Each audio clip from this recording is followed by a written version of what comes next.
Ferrari at breakfast. Call 0345 6060 973.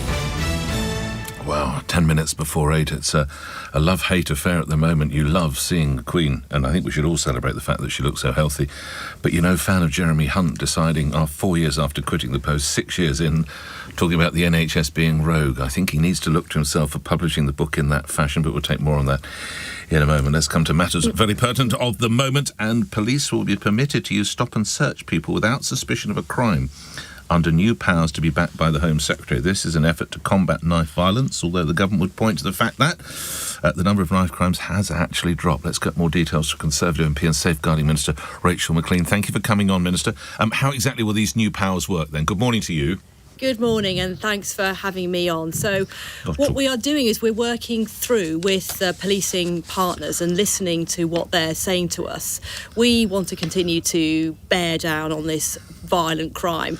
I find it really hard, as all my colleagues in the Home Office do, when I meet families who've lost loved ones to knife crime or been involved in gangs. And this is an important part of our response. So what it means is that we've loosened the requirements so that officers will be able to apply for a Section 60 when they believe that serious violence may take place, rather than will take place. I'm sorry, let me just say that again. They can apply for the Section 60 when they believe that serious violence may take place in an area. So it's effectively making it more flexible for them to be able to get these powers in place to protect more people and save more lives. Who do they have to satisfy prior to the application of a Section 60, Minister? So there are safeguards built into the statutory guidance. That's all set out, and Chief Constables, of course, have to follow those requirements very carefully. But they don't have to satisfy an independent judge, do they? So a senior officer can declare she wants an area covered by Section 60 pretty much off their own back. I'm right in saying that, aren't I?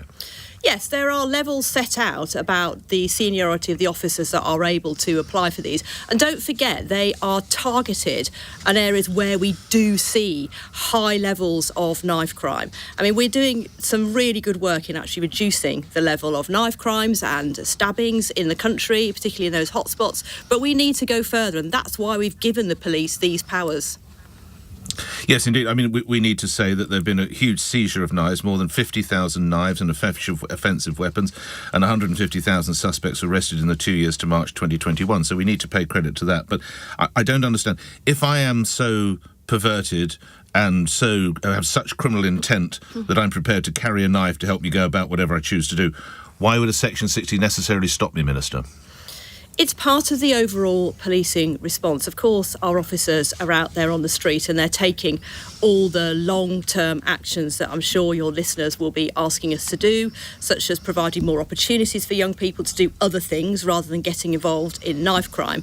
But when you're talking about an immediate action, if you're a mother or a parent thinking about your child going out on the streets tonight, this is a tool that is an immediate assistance that will enable police officers, based on intelligence, to go into those areas where there is a serious risk of knife crime and violence and take that action that can save a life tonight.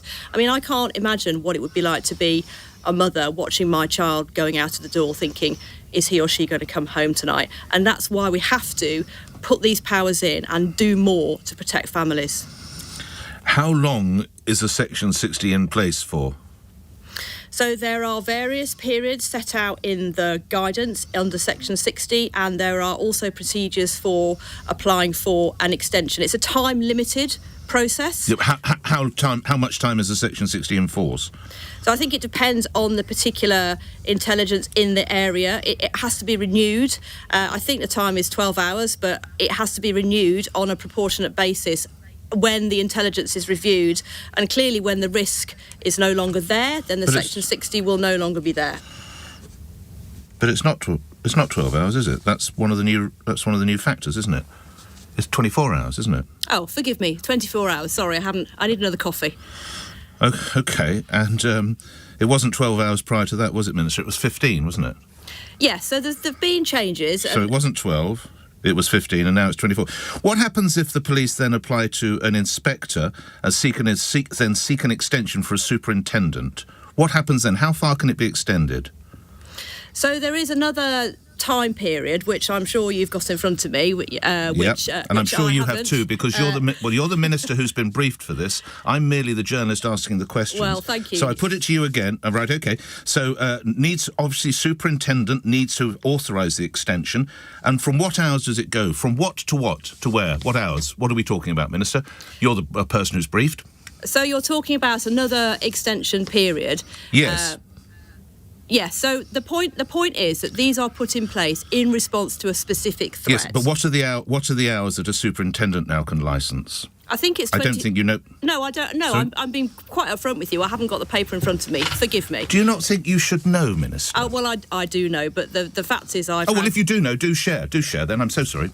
Look, you're doing a very good job of demonstrating that I haven't got the papers in front of me now, and clearly... But you're the minister who's put forward to do this. It's not like I've asked you questions about the Northern Ireland Protocol. Don't worry, that's still to come. Or questions about the price of fish and chips. I'm asking you about the thing that you've been sent out to do, and you don't know. Why should my listeners have confidence in this? Because I am part of the government and the Home Secretary and the policing minister, of course, who are putting these powers in place, listening to the chief constables and what they've asked for. We work with our Section partners. 60 can be extended to 48 hours rather than the current 39. Let's just get that out of the way. Thank you. Is it necessary to communicate a Section 60 to communities? So what we've done is we've made some changes to that. Well, it's a yes or no, Minister. Is it necessary to tell the community a Section 60 is to be imposed? So no, at the moment it is not necessary under these changes that we're making to Section 60. It may not be necessary, but I think it is. How will we know if this is successful, Minister? When will we see the results of this extension of Section 60? How will we know it's worked? We will need to look at the trends on the crime statistics as we always do. And you said earlier, actually, and you're right to say that we have seen an increase in arrests. Yes, you have. And we've seen knives taken off the streets. We've seen a fall in neighbourhood crime as a result of the Beating Crime plan that we've put forward across this government. But, of course, we need to keep on reviewing this. This is an evolving threat. Patterns of crime are changing all the time. Our police officers are working really hard in those communities that are worst affected. And it's not just the policing response, it's the wider societal response as well that we need to put in place. OK.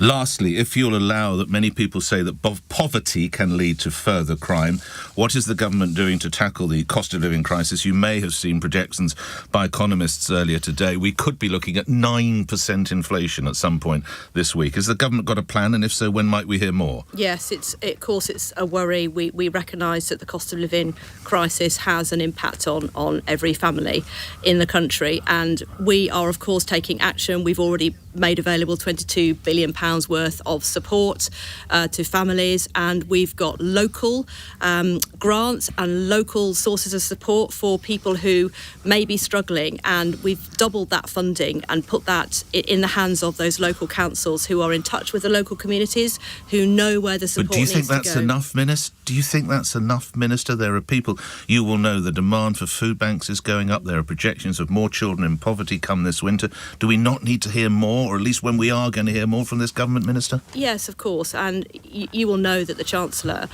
always keeps everything under review in terms of the fiscal response. What we want to do is make sure that we are protecting families and help them to weather the storm. And you've seen that response coming into place. You saw it all the way through the COVID pandemic. Nothing is off the table, and we will make sure that we do everything we can to protect families. I'm grateful for your time this morning. Thank you, Conservative MP, Safeguarding Minister Rachel Maclean, appearing here on LBC. We're just coming up to 8 o'clock news is next. On your radio, on Global Player, and Play LBC. leading Britain's conversation. This is LBC. From Global's newsroom at 8 o'clock, the Prime Minister